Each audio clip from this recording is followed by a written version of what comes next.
mandi. Jadi saya bilang, saya mau kaca, biar naik-naik pakai tangga juga, bersihin kaca, ya kan?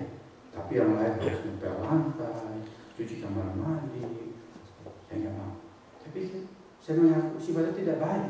Saya mau cari hal-hal yang gampang, hal-hal yang enak, yang berat-berat buat orang lain.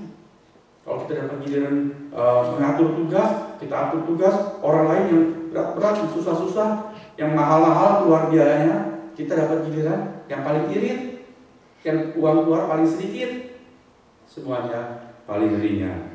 Perhatikan, hati-hati saudara. Sifat itu bisa ada dalam diri saya dan saudara. Ada orang di dalam kehidupannya, dia lebih suka untuk take and receive ketimbang harus give and share. Kalau sampai dia harus keluar duit, dia keluar duit sesedikit mungkin. Kalau dia bisa mengambil banyak, dia menikmati banyak, dia enjoy semuanya itu. Tuhan Yesus berkata, terlebih berkat orang yang memberi daripada menerima. Boaz adalah orang yang kita hubungkan dengan tema khotbah hari ini. Orang yang menurut istilah Tuhan Yesus rela kehilangan nyawa. Tuhan Yesus berkata, berbahagialah orang yang rela kehilangan nyawa, karena mereka akan memperoleh nyawa. Tetapi orang yang memeliharakan nyawanya akan kehilangan nyawa. Ini paradoks dengan prinsip-prinsip dan kehidupan praktis di dunia. Kalau di dunia kita selalu safety first, yang penting cari aman buat diri sendiri dulu. Tuhan bilang, kalau kita selalu pikir diri sendiri, cari aman buat diri sendiri, kita akan mendatangkan celaka buat diri kita sendiri dan kerugian buat diri kita sendiri. Kerabat tanpa nama adalah orang yang memeliharakan nyawa. Cari yang gampang, yang enak, yang untung melulu.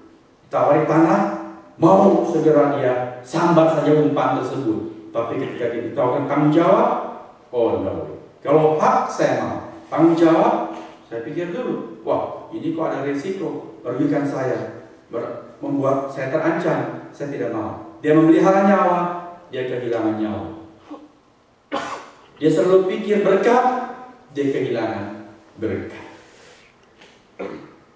Di dalam Mazmur dikatakan, ketika aku memberkati kamu, kata Allah, emas perakmu bertambah banyak, hartamu melimpah-limpah.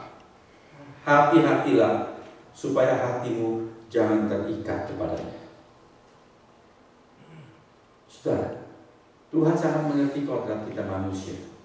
Manusia itu heran, kalau dia makin punya banyak, suka gampang sulit mengeluarkan dari miliknya. Dalam kehidupan biasa, banyak orang kaya, banyak orang berduit justru lebih pelit dari orang yang tidak punya atau tidak berharta. Orang yang relatif miskin atau hidup pas-pasan suka share, meskipun sederhana, mereka suka memberi apa-apa. Tapi orang-orang yang beruang itu, yang kaya, karena dia cari uang itu susah payah, dia gak akan mana-mana, apalagi bagi kepada orang yang gak ada urusan dengan dia. Betul yang saya katakan ini? Saudara boleh lihat. Tetapi orang-orang yang Allah berkati, atau yang punya prakondisi untuk masuk dalam jalur berkat Allah, adalah orang-orang macam Boaz.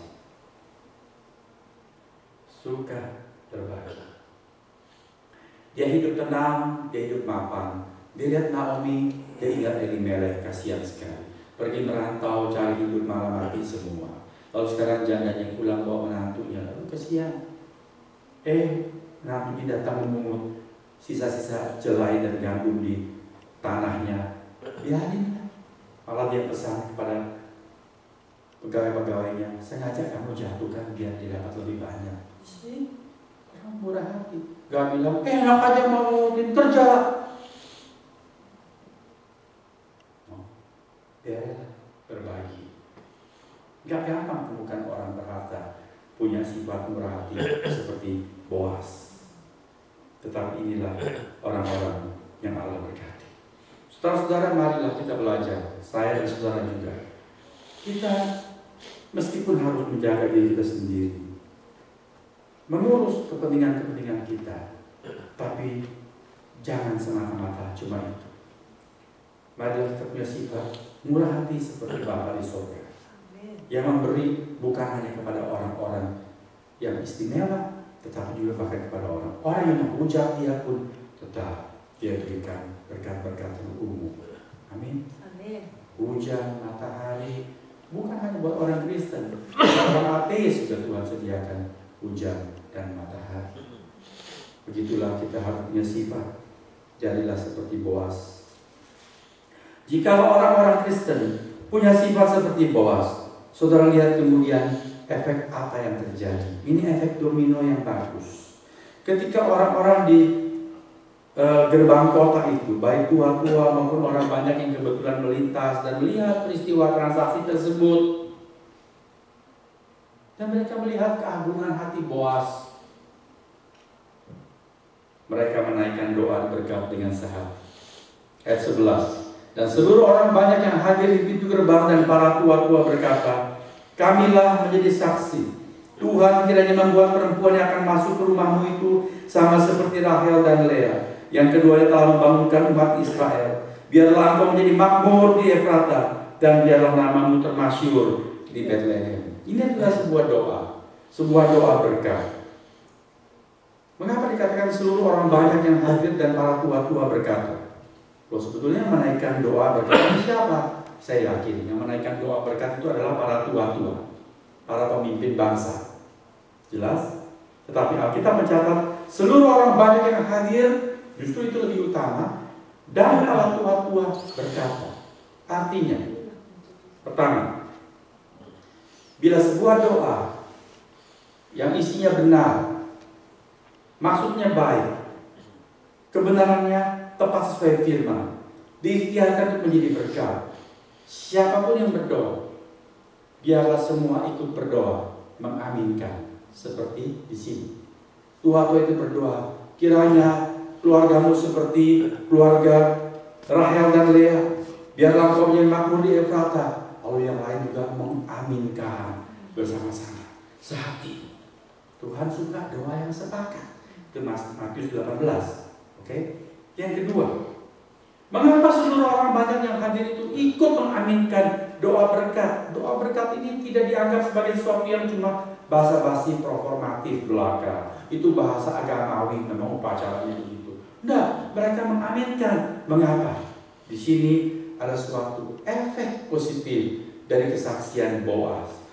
Hatinya yang luhur itu, kemurahan-hatiannya yang sangat limpah, kepribadian yang begitu agung, tidak cuma ingin hak, tapi juga rela pikul tanggung jawab. Tidak cuma cari yang enak, tapi juga mau tanggung resiko. Mau makan nangka, dia mau makan, mau tanggung juga getahnya. Saudara-saudara, orang lihat, wah, gak gampang orang seperti ini. Semuanya menjadi mawas diri, semuanya tersentuh, tergugah, mendapat teladan yang baik. Hati mereka dibangkitkan syukur dan sukacita kepada Allah. Tentu mereka berkata, kalau aku dapat kesempatan seperti ini, aku juga mau belajar seperti Boas, taat kepada firman Tuhan. Meskipun tanggung jawabnya berat, harus menembus orang, tapi karena Tuhan yang perintahkan, aku mau lakukan. Bahkan mereka belum mengerti bahwa Boas kemudian belakangan diberkati oleh Allah. Amin. Tapi mereka mau. Di dalam sebuah komunitas, di dalam gereja, dalam kumpulan orang Kristen, kalau ada 1-2 orang punya hati lapang seperti Boas, murah hati limpah seperti orang agung ini, saudara-saudara, hati jemaat yang lain dibangkitkan, disemangati, syukur itu berlimpah-limpah kepada Allah. Ketika orang-orang di Makedonia, di dalam surat 2 Korintus, orang-orang yang miskin yang sedang juga susah hidupnya, justru memberikan lebih banyak secara prosentatif daripada orang-orang di Korintus yang kaya raya. Paulus berkata, kesaksianmu itu membangkitkan syukur di mana-mana. Saudara lihat, firman Tuhan itu selalu connect satu dengan yang lain dan sinkron, terpadu. Inilah prinsip. Marilah kita menjadi orang-orang yang bukan cuma mendapat berkat dari Tuhan, tapi menjadi berkat kepada 1-2 orang, bahkan kepada seluruh himpunan umat Tuhan. Sebab bila ada orang-orang seperti Boas ini, kerohanian mulai dibangkitkan, kebangunan rohani terjadi. Amin, saudara-saudara. Tuhan memberkati saudara dan saya, mulai dari dalam diri kita, keluarga kita, jemaat, dan masyarakat di sekitar kita. Tuhan memberkati.